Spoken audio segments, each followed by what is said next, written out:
chances are the top prospects in the NFL draft aren't going to fall to the Chicago Bears in the first round. But if you go through each guy individually, you can come up with a realistic scenario where a prospect you really want lasts until the 10th overall pick.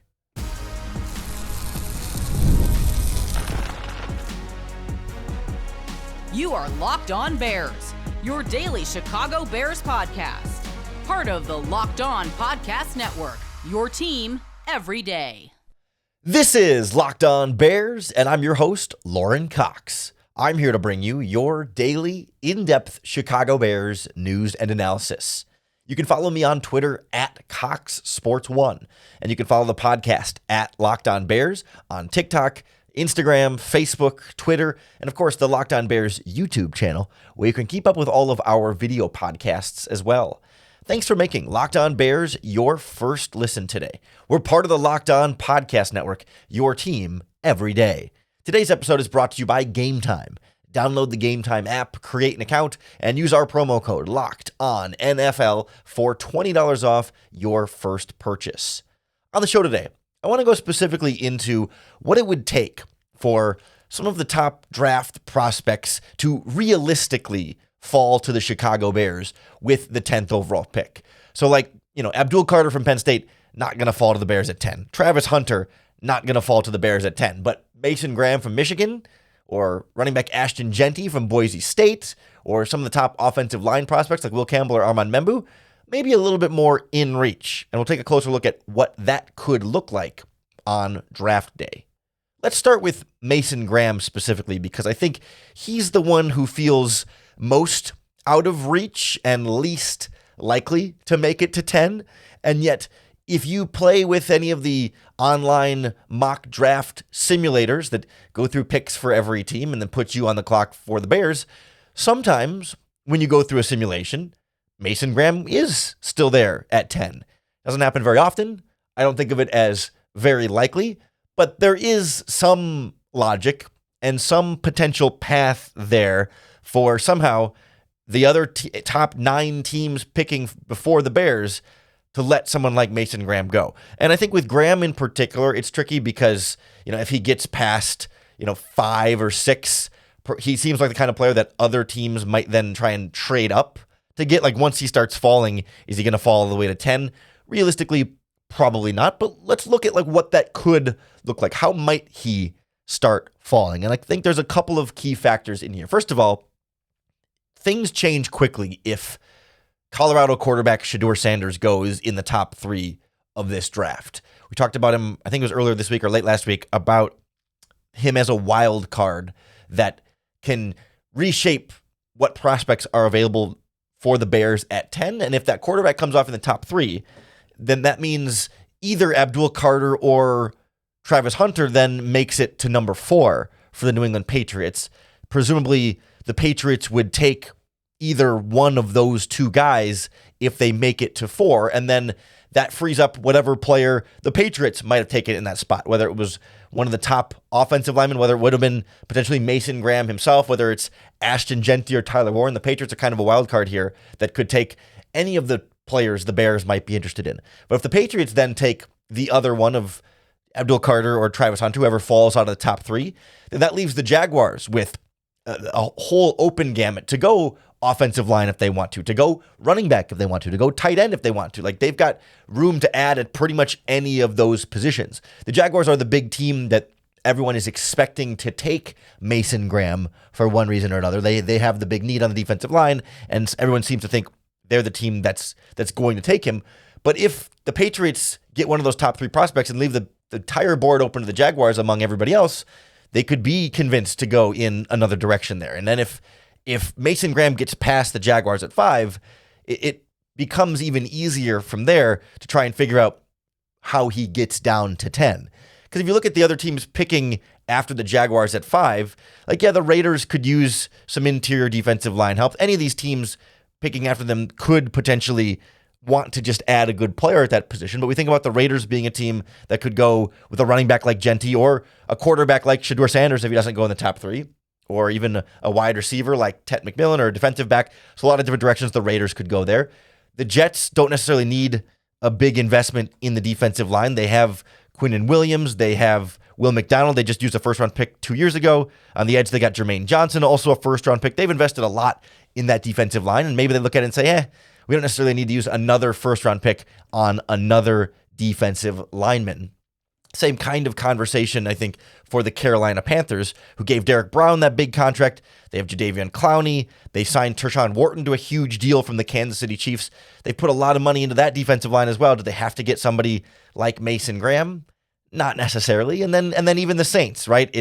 They've got Brian Bresee they drafted in the first round a couple years ago. They still have Cam Jordan and Chase Young and Carl Granderson on the edge. They used a second-round pick on Isaiah Foskey. They've got Kalen Saunders from the Chiefs. They've got plenty of defensive line depth in New Orleans. And all of a sudden, you can kind of talk yourself into, these teams don't necessarily need a defensive tackle. And so then it becomes a question of, do they just purely view Mason Graham as best player available, and they're going to take him because he's a good player, as opposed to taking a position they might have a greater need for? And if they just feel maybe they have some question marks about Mason Graham, as great of a prospect as he is, and I'm not here to tear him down as a prospect, but he has some shorter arms compared to other defensive tackles. Length is not a strength for him. Just in general, his body is not particularly impressive from a size and length standpoint. There's some thoughts that maybe he had a little bit of unnecessary weight as well. It's not perfectly chiseled in the perfect form of what you would want from a defensive tackle. And also his production for all the finger pointing we do to Shamar Stewart and Mykel Williams as edge rushers that don't have a lot of production. Mason Graham hasn't exactly lit up the stat sheet either. 9 career sacks in 3 seasons. Last year was 3.5. He had 3 the year before that and 2.5 the year before that.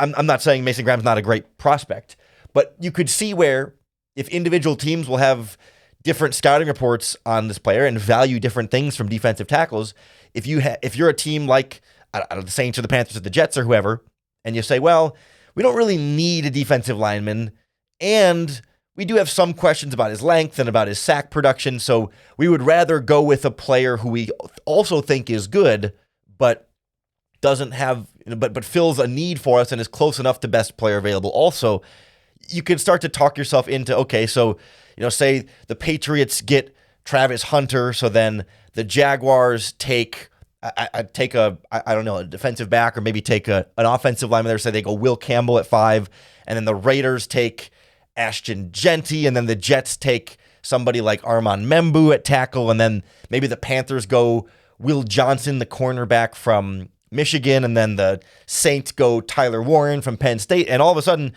you've talked your way into Mason Graham being there at 10. Like I've said, it doesn't sound super likely. At the end of the day, one of those teams will probably view Mason Graham as best player available, even if it's not a huge need, and or a team that sees Mason Graham falling past the Patriots at 4 and past the Jaguars at 5 might trade up into that 6 through 9 range to try and land a top player in this draft that they see as falling, that is much more attainable if you're trading up to 7 than it is trying to trade up to 4 or 5 to try and get him. And so it's possible, not likely, and I wanted to go through what that could look like if it were to somehow happen. I think it's a little bit more likely that a top player like Ashton Jeanty at running back falls to the Bears. I still think if I were betting on where he gets drafted, he's off the board before the Bears pick at 10. But we'll take a look at what the scenario might look like where teams decide to go elsewhere at running back. We might throw in Tyler Warren from Penn State at the tight end as another player in this similar conversation of could easily go before the Bears, but you can see a path for the elite skill player to make it to 10 next on Locked On Bears. This episode of Locked On Bears is brought to you by our friends at Gametime, the best way to get tickets for all of your favorite live events. There's nothing like the energy of a live game. Whether it's catching a last-minute MLB showdown or soaking in the excitement of the NBA playoffs, but finding great seats at a great price used to be a real challenge until Gametime came in, because Gametime makes scoring last-minute tickets easier than ever. Prices actually drop as the events get closer, and with Gametime's all-in pricing, you can see the total cost up front without any of those surprise fees popping up at checkout. I have the Gametime app on my phone. I've used it to go to football games, basketball games, concerts, comedy shows, theater events, you name it. It's been a super convenient ticket buying experience for me, and I cannot recommend it enough. With their lowest price guarantee, you never have to worry about overpaying. So take the guesswork out of buying tickets with Gametime. Download the Gametime app, create an account, and use our promo code LOCKEDONNFL for $20 off your first purchase. Terms apply. Again, that's code LOCKEDONNFL for $20 off. Download Gametime today. Last minute tickets, lowest price, guaranteed. It's a little tough to do the right NFL draft gymnastics to get Mason Graham to fall naturally all the way to the Bears at the 10th overall pick.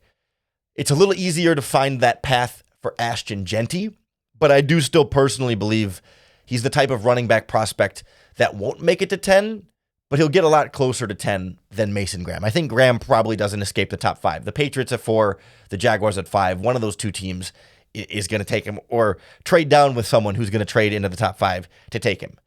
Jeanty could go as high as 4 to the Patriots, or could go even past the Bears at 10 and fall into 11, 12, 13, 14 kind of draft range. He has a more wider possibility of outcomes here. Like I said, I think the first team threat there is the New England Patriots at 4. If Mike Vrabel really feels like he wants his workhorse running back to play that Derrick Henry type role in New England. Not that he and Derrick Henry are the same player at all, but just to be that game-changing running back in his backfield and be an upgrade over Ramondre Stevenson for them. You could see the Patriots being the first sort of wild card team there. But then the Jaguars are a team that I think you can't rule it out as a possibility, given how ETN struggled a bit this past season and Bigsby kind of emerged as more of a lead back there. I think they're not out of the question. The Raiders obviously have a lot more of a hole at running back, and if they don't go QB there, they seem like a pretty strong potential landing spot for Jeanty. They signed Raheem Mostert in free agency, but he's on the wrong side of 30. Well, he's 33 now. He just turned. So they definitely have a big opening there. And pretty much, the other teams, the Jets, there have been rumors that they could draft Jeanty and trade Breece Hall, their number one running back. The Saints have been long rumored to be looking for a long-term Alvin Kamara replacement to get somebody in the building and have a better backfield there and a long-term future with him. I mean, just about the only team in the top 10, or I guess in the 4 through 9 range that I don't see as an Ashton Jeanty landing spot is the Carolina Panthers, because they just signed Rico Dowdle as a free agent. They have Chuba Hubbard, who was a 1,000-yard rusher last season, and they drafted Jonathan Brooks in the early second round last year. So their backfield seems pretty loaded, and they're just not going to be necessarily an Ashton Jeanty team. So Jeanty's one of those guys that could go in any of those spots or could slip by any of those spots, because any of those teams could look at this and say, well, running back's just not worth it for us here in the top 10. The Patriots at 4 might look at this and say, hey, there's a couple of great offensive linemen they could take. Mason Graham could be there. Abdul Carter could be there. Travis Hunter could be there. They could go Tyler Warren from Penn State. They could go Tet McMillan from Arizona, the wide receiver. Like, there's going to be O-line, D-line, wide receivers, and tight ends that could all be interesting to Patriots, potentially more than someone like Ashton Jeanty, not as a knock on Jeanty, but just because of where they're picking in the draft and the talent still available there. The Jaguars at 5, maybe not as big of a need for running back. They're more likely to go DB, DL, O-line, maybe even wide receiver, but it's most likely going to be, everyone's kind of penciling in Mason Graham though there. But if the Patriots say they go O-line and the Jaguars go D-line, and maybe the Raiders then go quarterback if Shedeur Sanders falls all the way to them at that spot, the Jets might turn around and say, hey, listen, we could take Jeanty, but we could really use another offensive tackle, somebody like Will Campbell or Armand Membou could be a good fit there, or they could even go somewhere like wide receiver or tight end. We obviously already mentioned the Panthers aren't going to go running back for the most part, so they go someone probably on defense for them. And then the Saints, really a wild card team here also. It could go corner, could go O-line, could maybe go tight end or wide receiver or D-line. Like, it's not out of the question to find that path. Like, Jeanty is one of those prospects that all it's going to take is one team to absolutely fall in love with him, and he's going top 10, Or it could be a draft where teams are saying, listen, running backs just aren't worth it for us at the top of the draft, and we need to get more of those premium positions. It's not like, like when the Lions took Jahmyr Gibbs a couple years ago, right? That wasn't their natural pick slot in the draft. They happened to be a playoff team or a borderline playoff team. I don't remember exactly at the time what their record was, but they happened to be picking in the top 10. They traded down to 12 and still took Jahmyr Gibbs in that spot. It tends to be the teams that have the luxury of adding a running back that can take one there because the team doesn't have a bunch of other massive needs that they feel like they need to fill in that spot. And I'm not sure that any of these teams picking before the Bears in the top 10 are in that position of saying, hey, let's just grab this player because we have room for more of a luxury pick, right? Like the Patriots are still trying to build from scratch. The Jaguars are in transition. The Raiders are in transition. The Jets are in transition. The Saints are in transition. And the Panthers don't really need a running back. Like the Panthers are the one team that might be in the best team position to say, hey, screw it. Let's take more of a splurge kind of luxury pick position because of that they're trying to be on this upswing to put them over the top, but they just don't actually need the running back. And so that makes it easier for somebody like Jeanty to make it to the Bears at 10. I think running back and tight end are in a similar conversation with Tyler Warren from Penn State, right? Where teams might view him as this offensive weapon that you just need to have because he's the best player available on your draft board, even if he's not a huge need. But teams could also look at it and say, hey, this isn't a tight end that we view as worthy of a top 10 pick. And maybe that's a little bit too much of a luxury for us. Because again, like it could go as early as the Patriots at 4. The Jaguars aren't another question. I think the Raiders are the only team for Warren that you look at and say they're absolutely not going to take Tyler Warren because they have Brock Bowers and for now, Michael Mayer, who they drafted a couple years ago, who they're probably going to trade, but still Brock Bowers, they're not going to draft another first round tight end with the Raiders. But then the Jets could use a tight end upgrade. The Panthers could use a tight end upgrade. The Saints are rumored to be interested in Tyler Warren, even though I don't necessarily see it as a big need for them, but evidently the Saints are fired up about Tyler Warren, so they're definitely a part of this conversation. And again, it's like, well, do those teams say, hey, this tight end is just so good that we have to take him over other players that might be more premium? Do the Jets go tight end or offensive line? Well, depends on how highly they've graded Warren versus how big of a need they feel like offensive line is. Or, do the team like the Panthers say, hey, tight end would be a nice thing to be able to upgrade for us. They don't have, they got Tommy Tremble as their number one tight end, who's okay, but they could use a big weapon for Bryce Young. Or they say, hey, this defense really needs a lot more of an investment. We just can't afford to go tight end at that spot. It really could stretch in either direction, that either takes these skill players right off the board before the Bears ever have a chance to come near him, or maybe the league as a whole is saying, hey, we don't want running back or tight end, and maybe Jeanty and Tyler Warren are both on the board with the 10th overall pick.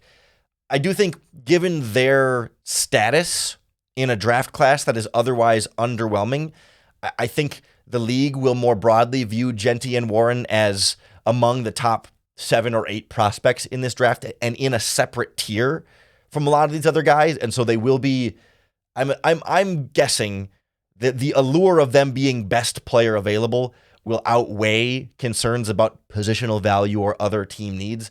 And some teams in the top 10 before the Bears pick will likely take Ashton Jeanty. Warren, I'm a little bit less convinced goes before the Bears pick, but Jeanty, I feel like, doesn't get past the Saints at 9.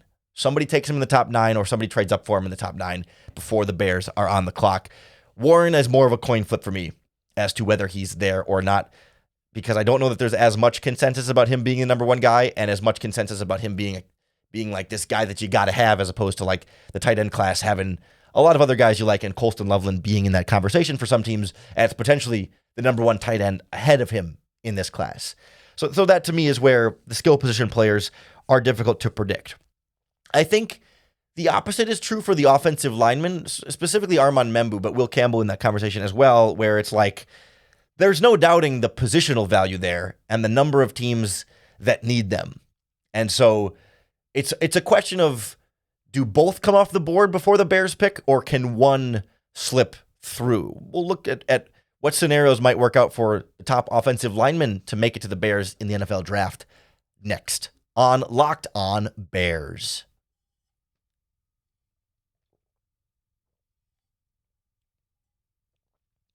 Generally, through this pre-draft process, I've kind of lumped Will Campbell and Armand Membou into one category here of, just choose your own top offensive line prospect, because for some teams, they're going to have Membou above Campbell. For some teams, they're going to have Campbell above Membou. Some teams will have Campbell as a guard and not a tackle. Some teams will have him as a tackle and not a guard. And so it's not worth necessarily trying to differentiate, well, this team might prefer this one over that one, because we don't know I don't know other teams' draft preferences for offensive linemen. I can't pretend to know whether a team like the Patriots will truly prefer arm length or not, right? But the fact that there's two of them certainly increases the odds that one of them makes it to the Bears at 10. Because I would bet, without a doubt, at least one of them has to come off the board before the Bears pick at 10. The NFL values offensive line, values offensive tackle in particular.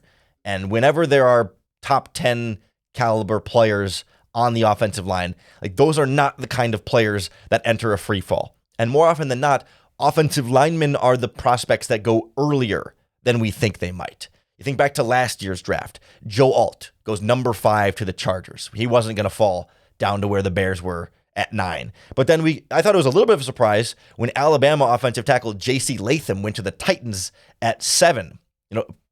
Before the Bears even picked. We kind of weren't necessarily considering Latham as an option for the Bears at 9 as a player that he'd be available later in the first round. But the Titans were like, no, we got to get this offensive lineman in our room quickly. And then, Olu Fashanu goes to the Jets at 11, and Talise Fuaga goes to the Saints at 14.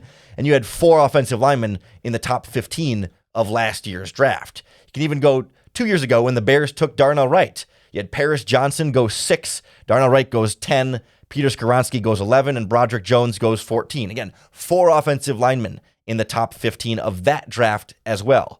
And so when I look at this year's draft, when you've got 2 guys in Campbell and Membou that are in this top 10 pick conversation, and offensive linemen have consistently been going generally earlier. There's been runs on offensive linemen earlier because teams really desperately need offensive line help. I can't help but feel like one or likely both of those guys also come off the board before the Chicago Bears are on the clock. Because think about all the teams picking before the Bears. The Patriots could use offensive line help kind of at guard or tackle, which really keeps Will Campbell in the conversation there. But certainly at offensive tackle is going to be a big need for them. You look at the Jacksonville Jaguars at 5, where they used the first round pick a couple years ago on Anton Harrison, but their left tackle Walker Little could use an upgrade. They've got Ezra Cleveland as their left guard. They could use a guard upgrade there as well. Like they've got some moving parts on that offensive line that you'd like to upgrade. The Raiders are trying to fix all sorts of stuff, but they could use a right tackle. They could use a left guard in there. Like, any of these teams could be Campbell at guard or could be Membou at tackle. Probably more likely they would want to take an offensive tackle, drafting in the top 5 or 6 of the draft there. But nonetheless, they've got options here.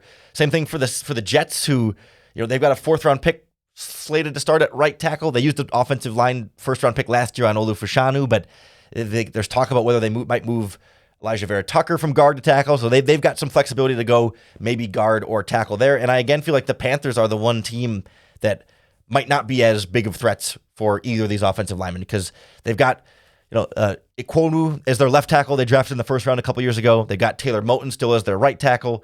They've got a couple of veteran free agents at guard for them in Damian Lewis and Robert Hunt. Like, they spent a bunch of money on Robert Hunt last offseason, and he's they're kind of, not that they couldn't have an upgrade on the offensive line, but they've already put so much into that position that I just don't think that's necessarily a huge threat there. And the Saints are borderline for me on that a little bit too, because they drafted Fuaga last year. They've got Trevor Penning, Cesar Ruiz, Eric McCoy. They just signed Dylan Radin. It's like, I think they want to move some pieces around on that offensive line, so you can't rule out anything, but maybe it's a little bit easier to get by them at that spot. But man, it's like every team but one picking before the Bears could use one of these offensive linemen. And offensive linemen have been going earlier, and these 2 guys are viewed as pretty universal top 10 caliber prospects in this draft. It's a minefield trying to dodge how these offensive linemen avoid all the different teams they could end up going to here. And it's funny because as we talk about these prospects, you start to fit this together, and it's like, man, all the guys the Bears might want have a lot of landing spots right before the Bears are picking. Like, there's a world here, and I'd like to do a whole podcast on this coming up in the next few days or next week of like sort of like worst case scenario, right, for the Bears, where it's like, okay, Mason Graham is gone. Of course, Abdul Carter and Travis Hunter are gone. Ashton Jeanty goes. Will Campbell goes. Armand Membou goes. Tyler Warren goes. And all of a sudden, it's like, well, crap. Like, who's left? who are the Bears going to take then if, 6 of your favorite options for 10 are all off the board? It becomes a much less interesting spot to want to draft from, and that's what fuels a lot of the different trade down conversations. But at the same time, you could see a scenario where all these teams in the top 10 see Will Campbell's arms are too short. He's a guard. We don't want to draft a guard in the top 10 the way that Peter Skoronski fell outside of the top 10 a couple years ago, right? I almost wonder, is there a reality where Will Campbell's the third offensive lineman taken? If Membou is the first one and then somebody like Kelvin Banks from Texas ends up as the second offensive lineman taken, he has similar arm length concerns, so maybe this draft isn't a great example of that. But I don't know, Josh Connerly from Oregon or the offensive lineman from Ohio State. I get the Ohio State guys mixed up, but I think it's Josh Simmons is the tackle from them. He's a guy who's coming off an injury, but if he wasn't hurt, he could have been a top 10 pick this year. Could a team just say, screw it, he's still better? We prefer him because of the arm length over Campbell, and say Campbell falls outside the top 10. Like, that's a real possibility here. I think Membou to me is a little bit more firmly entrenched here as a guy that goes top 10 who I think can play left or right tackle without too much trouble, has good, not elite length, but good enough length there to hold up on the edge. And ultimately, I think Campbell is a solid enough prospect that he goes top 10 as well. I think about, a guy like Quentin Nelson going to the Indianapolis Colts. Was he 6th overall back in 2018? We don't get a lot of guards of that caliber that go that early, but it's certainly not out of the question. And I think Skoronski is the one thing that gives me pause. I don't think Campbell gets out of the top 12 or 13, but he is a really good prospect that doesn't have many question marks outside of that arm length there that I think some team will be both offensive line desperate enough and also satisfied enough with Will Campbell to say, let's do it. He's the best player available on a draft board that doesn't have a lot of best players at the top. That's the problem. We want these high-quality prospects to fall to the Bears at 10, but there are not 10 blue-chip players here, and teams tend to want the blue-chip players in the top 10, and so somebody's got to let a blue-chip player fall to 10. It's a tough sell. We will take some time to look at, okay, what plan B looks like there then if you don't get one of the top offensive linemen, if you don't get one of the top defensive linemen, if you don't get the top running back, you don't get the top tight end. I want to go through some plan Bs for the Bears in the draft in the coming days and weeks here on the Locked On Bears podcast. So make sure you hit the subscribe button on YouTube or wherever you listen to podcasts, because that's going to be the best way to keep up with all of our daily, in-depth Chicago Bears news and analysis. Thanks for making Locked On Bears your first listen today. We're part of the Locked On Podcast Network, your team every day. Don't forget to make another Locked On podcast your second listen today, now that we're wrapping up Locked On Bears, whether it's the Locked On NFL Draft podcast for more draft prospect analysis with Keith Sanchez and Damian Parson, or you can also get more football talk in Locked On NFL. That podcast comes out twice a day with Tyler Rowland in the morning and Tony Wiggins in the afternoon, bringing you all the biggest stories around the league. Plus, all of our NBA, NHL, MLB, and college sports podcasts have all of your favorite teams covered here in the Locked On Podcast Network. So go make one of those your second listen. Come on back tomorrow to Locked On Bears and make us your first listen once again for another opportunity to bear down.